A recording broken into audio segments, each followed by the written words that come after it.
அன்புள்ள கிரியஸ், இது நம்ம ஃபேமிலி.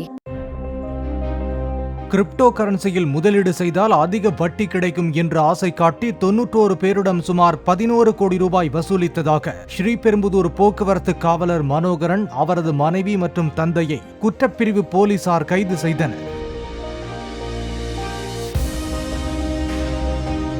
காவலரின் சொந்த ஊரான திருவண்ணாமலை மாவட்டம் வெம்பாக்கத்தை அடுத்த திருவடி ராயபுரத்தைச் சேர்ந்த விஸ்வநாதன் என்பவர் அளித்த புகாரின் பேரில் இந்நடவடிக்கை எடுக்கப்பட்டது.